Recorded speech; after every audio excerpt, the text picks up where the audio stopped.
안녕하세요. 반갑습니다. 저는 맛있게 책 먹는 코미디언 서평가 남정미입니다. 안녕하세요.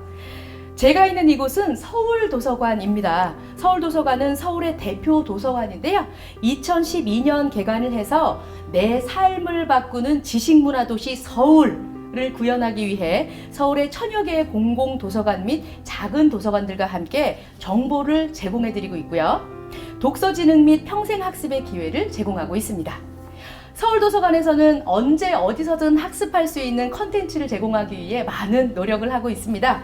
특별히 언택트 시대를 맞아서 집에서도 북 콘서트를 즐길 수 있는 기획을 해봤는데요. 오늘은 그 대망의 시간, 스테디셀러와 함께하는 온라인 북 콘서트를 준비했습니다. 이 시간의 주인공, 국내 동화로는 첫 스테디셀러, 밀리언셀러를 기록한 작품입니다. 그 사랑은 끝이 없어서 이번에 출간 20주년을 맞았습니다. 마당을 나온 암탉 작가, 황선미 선생님 모시겠습니다. 어서 오세요. 안녕하세요. 저는 어린이 청소년 도서와 동화를 주로 출간하고 있는 작가 황선미입니다. 반갑습니다. 반갑습니다. 선생님, 진짜 저희 오늘 서울도서관에 이렇게 정말 빅 이벤트로 굉장히 큰 작가님을 모셨습니다. 네, 이렇게 특별히 제작도 해주시고 네, 예쁘네요. 마당을 나온 암탉이 제일 처음에 나온 해가 언제였죠? 2000년 5월 말. 2000년 5월 말이요. 네. 와, 그럼 진짜 딱 20년 됐네요. 네, 딱 20년 됐네요. 와, 그럼 어떻게 해요? 이제 그 닭이 얼마나 살죠? 그러게요. 수명을 안 따져봤네요. 와, 진짜 여러분 많이 아실 겁니다. 마당을 나온 암탉 정말 아이들이 거의 다 보고 지금도 성장해서 우리 작가님 만나면 깜짝깜짝 놀란다는 인터뷰를 많이 봤는데요. 얘들이 자라서 이제 우리 강의실에 와서 앉아 있더라고요. 그런데 그런데 걔들이 저를 다른 사람으로 알아요. 제가 작품을 수업 시간에 어쩌다 이렇게 얘기를 하면 깜짝 놀라서 그거 쓰신 분이냐고, 진짜냐고. 우리 교수님이 네. 내가 보고 자란 이 작품을 쓰셨다. 그게 매칭이 안 되나 봐요. 그렇군요. 너무 이상하다는 느낌인가 봐요. 왜냐면 황선미 선생님 안 늙어서 그래요. 진짜. 이런 따뜻함이 담겨있는 그런 내용들, 사실 마당을 나온 암탉을 본 많은 사람들이 애기들 읽어주려고 그러다가 엄마인 제가 또르르 눈물을 흘렸습니다. 이런 굉장히 많은 코멘트들을 달고 있습니다.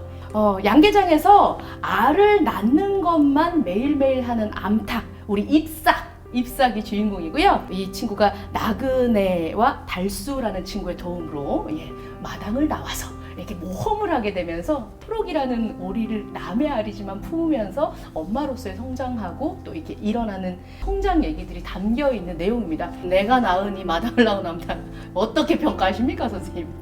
많은 사람들이 옛날에 이거 쓸 때 오늘의 이런 날을 상상을 했었느냐 이런 거를 물어보곤 하시는데 제가 그 작품을 쓸 때만 해도 작가들이 글을 쓰면요, 책이 되는 거 참 어려운 일이었고 그리고 책 나오면 책은 파는 게 아닌 줄 알았어요. 그냥 처음에 계약금 받죠. 그 다음에 책으로 받는 사람도 있어요, 인쇄를. 그래요? 네, 그리고 이제 아는 사람들끼리 이제 나눠주고 선물 받고 축하한다고 칭찬해주고 밥 먹고 그러면 이제 된 걸로 책을 팔아서 수익이 생긴다는 거는 저는 정말 처음 인생 살면서, 그때도 적은 나이가 아니었는데 이런 일이 다 있구나, 너무 놀랄 상황이었죠. 아니 근데 진짜 대단한 것이 우리 마당을 나온 암탉 같은 경우는 또 영화로도 엄청 많은 사랑을 받았잖아요. 네네. 많은 배우분들이 거기서 목소리로 이렇게 연기를 해주셨는데요. 그렇게 된 것도 굉장히 드문 사건 아니었습니까? 사실 거기에 출연하신 분들이 대단하신 분들이죠. 유승호 군이 처음에 녹음할 때는 앳된 목소리, 유승호 군이요. 네, 소년 목소리였는데 이게 녹음을 할 때는 변성기가 와서 처음에 그 목소리가 아닌 거예요.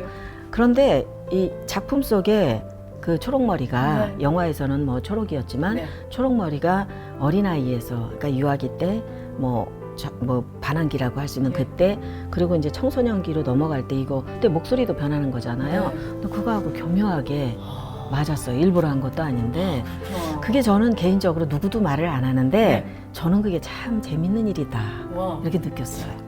변성기를 맞아서 굉장히 내 작품을 열심히 영화로서도 완성시켜준 유승호 씨에게 한 말씀 하시죠. 우리 또 볼 날이 있을까요? 한 번도 못 뵀는데.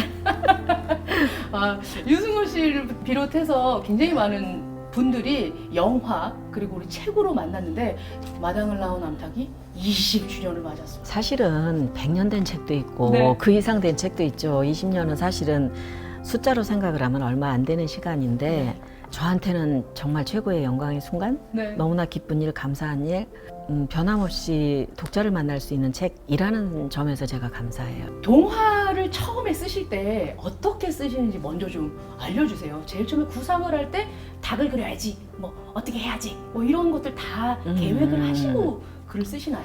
다른 분들은 어떻게 작업을 하시는지 모르겠는데 네. 제 경우는 이걸 써야지라고 작정하고 쓴 적은 없는 것 같고 주로 좀 많이 걸어요. 걸어놔야죠. 그리고 정말 머릿속에 아무 생각이 없다. 뭘 써야 하는데도 정말 생각이 없다. 네. 그러면 밖에 나가면 뭐라도 죽는다. 이게 제 철칙이거든요.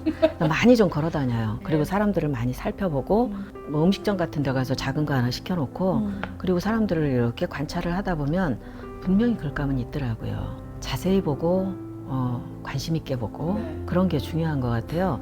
평소에 언뜻 어떤 눈에 띄는 소재들이 있어요. 네. 그럼 그런 것들을 좀 메모를 하죠. 그러면 그게 당장 어떤 글감이 되는 건 아니지만 나중에 어떤 상황 중요한 거를 포착을 하게 되면 맞아, 그때 그거랑 연결하면 되겠다. 이런 게 있어요. 그래서 사실 우리가 삶에 대한 얘기를 하잖아요. 네. 그리고 우리 도처에 사람이 살잖아요. 맞아요. 그러니까 도처에 얘기가 있는 거예요. 사람이 많은 데는 더 많은 얘기가 있겠죠. 그런 면에서는 사실 일부러 찾으려고 하지 않아도 네. 내 얘기는 있는 거예요. 그러면 거기에 의미 부여를 하고 그 다음에 이제 도안을 하나, 이제 화가들이 뭔가 밑작업을 하듯이 예. 작가들도 밑작업을 해요. 제 경우는 하거든요. 네. 그래서 보드를 짭니다. 그래서 제일 먼저 중요한 거는 의미 있는 어떤 사건이 될 만한 것을 포착하는 거. 네. 그거를 관찰을 잘 해서 의미 부여하는 거. 그 다음에 어떤 작전으로 이걸 펼쳐 보일 것인가. 설계도 짜는 거. 예. 그런 게 그 다음 작업인데 채널을 다 열어놓고 좀 뭐라도 좋으니까 흥미로운 게 있으면 좀 메모를 많이 해두는 제 습관은 그래요. 이런 일을 하는 과정 중에 많이 만나야 돼요, 사람들을. 그런 만남들이 저는 굉장히 중요하더라고요. 특히 제자들하고의 만남이 서로에게서 느껴지는 기운, 특별히 그런 얘기를 안 해도 그냥 좋은 사람 만나면 그 좋다는 게 뭘 주고받아서가 아니라 그냥 느낌이잖아요. 그런 게 우리한테는 참 중요하지 않은가. 그 어떤 소설가들은 남의 느낌이나 영감이 섞일까봐 소설가들 서로 안 만나요? 이러는 분들도 계시거든요. 저는 제자들이 연락하면요, 그거만큼 감사한 거 없는 거예요, 사실은. 그래요? 안 찾을 수도 있는 거 아니겠어요? 불러주는 게 어디예요? 근데 네. 아까 그 다른 선생님들의 그런 말씀처럼 쓸 때는 안 나가요. 글을 진행하고 있을 때는 네. 복잡하게 일상을 늘어놓지 않고 좀 정리할 거 하고 만날 거 좀 줄이고 그렇게 해서 절대적 시간을 좀 몰아서 해야 되죠. 집중해야 되니까. 전 선생님 궁금한 게요. 많은 작가분들을 뵙다 보니까 추리소설과 다르고 약간 사회과학 쓰시는 분 다르고 전통극 같은 거 쓰시는 분 다르고 또 우리 아동문학 쓰시는 분도 다르더라고요. 뭐랄까 순수하다고 해야 할까요?